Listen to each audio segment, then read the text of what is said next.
Hello guys, good evening. तर आज आम्ही काकडीच्या पुऱ्या बनवत आहोत. तर पहिले आम्ही काकडी आहे ना, मी तुम्हाला रेसिपी सांगते. काकडीच्या साला ज्या काढलेल्या आहेत आणि छोट्या छोट्या 2 काकड्या होत्या, तर त्या मी किसून घेतल्या आणि त्याच्यामध्ये एक टोपामध्ये ते काकडी किसलेली टाकली. त्याच्यानंतर त्याच्यामध्ये मी गूळ टाकलं. म्हणजे हे बघा, गूळ थोडंसं वितळत आहे, जेणेकरून मी किसून नाही घेतला होता, त्यामुळे काकडी पण थोडीशी शिजून निघेल. आणि पाणी नाही मी त्याच्यामध्ये टाकलं. त्याच्यामध्ये आता वेलची टाकली आणि त्याच्यामध्ये थोडंसं जायफळ टाकलं. तर आता आपलं हे थोडंसं गूळ राहिलेलं आहे, तर तो आपण वितळून देणार आहोत. त्याच्यानंतर मी आता हे बघा, हे आपल्याकडे तूप आहे, तर आता मी थोडंसं तूप टाकते त्याच्यामध्ये, जास्त नाही, एकदम नॉर्मल तूप टाकते थोडंसंच. जरा स्मेल पण खूप छान येईल. तुम्ही वेलची आणि तुम्ही जायफळसुद्धा टाकू शकता. तर पाणी ह्याच्यामध्ये टाकायचं नाही, कारण काकडीमध्ये ऑलरेडी पाणी असतं. म्हणजे तुम्हाला किती क्वांटिटीमध्ये बनवायचे आहेत त्याच्यानुसार तुम्ही थोडंसं क्वांटिटी वाढवू शकता. आता मला जास्त बनवायचे नाही आहेत, त्यामुळे मी ह्यामध्ये पाणी बिलकुल पण टाकलेलं नाही आहे. काकडीला पाणी सुटलेलं आहे. तर आता ह्याच्यामध्ये हे जे गूळ आहे ते थोडंसं वितळल्यानंतर मी त्यामध्ये आता तांदळाचं थोडंसं आणि गव्हाचं पीठ टाकत आहे.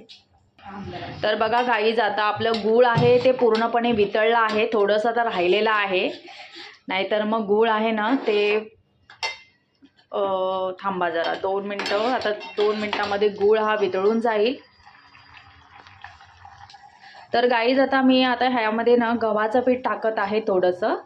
मी जास्त बनवत नाही आहे, त्यामुळे गव्हाचं पीठ आता मी टाकत आहे ह्याच्यामध्ये आणि थोडं तांदळाचं पीठ टाकणार आहे. तर गाईज, मी आता थोडंसं ना ह्यामध्ये तांदळाचं पीठ आहे ना ते सुद्धा टाकलेलं आहे. तुम्ही पूर्ण गव्हाचं पण पीठ टाकू शकता किंवा तुम्ही तांदळाचं सुद्धा पीठ टाकू शकता, किंवा तुम्हाला दोन्ही मिक्स करायचं असेल तर तुम्ही दोन्हीसुद्धा टाकू शकता. तर आता 2 मिनटं थोडंसं मी स्टीम करणार आहे आणि त्यानंतर मी थंड झाल्यावरती पीठ आहे ते मळणार आहे. तर बघा गाईज, जे काही पीठ आहे ना ते आता रेडी झालेलं आहे. तर आता आपण थोडंसं थंड झाल्यानंतर ते आपण मळणार आहोत आणि तळताना पण मी तुम्हाला दाखवणार आहे. तर गाईज, आता बघा, आपण टोपामधून पीठ आहे ना ते एका प्लेटमध्ये काढलेलं आहे. तर यामध्ये मी हळद नाही टाकलेली आहे. तुम्हाला जर हवी असेल तर तुम्ही येलो म्हणजे कलरसाठी तुम्ही हळद टाकू शकता. तर मी हळद नाही टाकलेली आहे. तर आता बघा, हे आता आपण पीठ आहे तर आता आपण मळून घेणार आहोत. तर अशा प्रकारे आपण हे जे पीठ आहे ते मळून घेतलेलं आहे. पीठ आहे ना हे चांगल्या पद्धतीने मळायचं, जेणेकरून आपलं जे काही वडे आपण जेव्हा थापतो तर तेव्हा ते तुटत नाही, मध्ये असे चिरा पडतात, तर तशा चिरा पडत नाही. आणि आता पाऊस खूप पडत आहे, पावसाळा आहे, उद्या गणपती जाणार आहेत, तर पाऊस खूप पडत आहे. तर बघा, थोडंसं पाणी घेऊन, थोडं ऑइल घेऊन तुम्ही पीठ आहे ना हे चांगल्या पद्धतीने मळून घ्यायचं आहे. तर गाईज, हे बघा, आपण हे पीठ आहे ना ते मळून घेतलेलं आहे. आणि हे बघा, मी आता ही तव्यामध्ये कढईमध्ये टाकलेली आहे. मी जास्त काय ऑइल नाही घेतलेलं आहे, जेणेकरून वेस्टेज होईल म्हणून मी जास्त ऑइल नाही घेतलेलं आहे.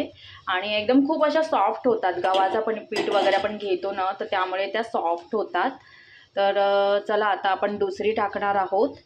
बघा, फुलते खूप छान, पण त्याच्यामधून काढल्यानंतर त्या थोड्याशा सॉफ्ट होतात. आता बघा, ही दुसरी आपण टाकलेली आहे.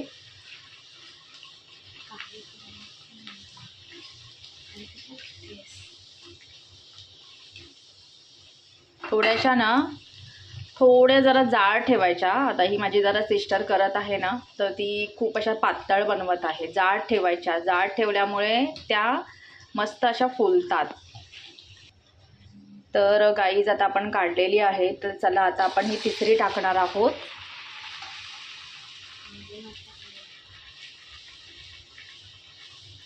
तुम्ही पण मी जशा पद्धतीने बनवल्या आहे तशा पद्धतीने तुम्ही सुद्धा बनवून बघा, खूप छान होतात. काकडी आता मार्केटमध्ये खूप आता बऱ्याच अशा काकड्या येतात. तर तुम्ही पण अशा पद्धतीने बनवून बघा, चहाबरोबर वगैरे. अशा कधीतरी काहीतरी नवीन रेसिपी बनवू तुम्ही शकता. तर बघा, असे सॉफ्ट होतात आणि नरम अशा झालेल्या आहेत. आणि त्या जेव्हा आपण तेलामधून काढल्यानंतर त्या अशा सॉफ्ट होतात. म्हणजे आता बघा, तेलामधून काढल्यानंतर त्या आता काढतो तेव्हा अशा सॉफ्ट होतात एकदम. तर तुम्हाला हे काकडीच्या पुऱ्या आहेत त्यांची रेसिपी तुम्हाला कशी वाटली तुम्ही कमेंट करून सांगा. नवीन असाल तर फॉलो करा, शेअर करा, सबस्क्राईब करा. Bye bye.